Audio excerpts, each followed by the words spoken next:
Welcome problem solving fans to another problem of the day, and this one's all about finding the value of some mystery letters, A, B and C.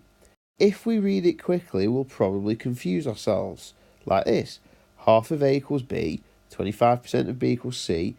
If A is 36, find the value of C. Now what we need to do is slow down and think about what we're actually doing. It is telling us if A is 36. So it's saying that A is 36. A is equal to 36. So everywhere we see an A, we need to put a 36. So there's an A up here, so that is 36. Now think about what it's saying. It says half of A, but we know A is 36, so it's a half of 36. Well, a half of 36 is 18. So B must be 18, because a half of 30 is 15, and a half of 6 is 3, 15 plus 3 makes 18. So B must be 18. So everywhere we see a B, we should write an 18. So if this B is an 18, this B here is also worth 18. And we've now made a new question, 25% of 18.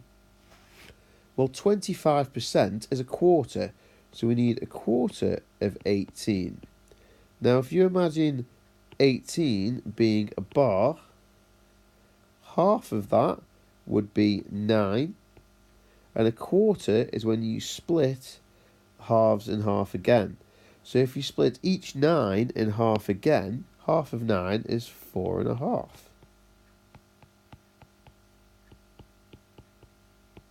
So therefore, a quarter of 18 is 4.5, or 4.5.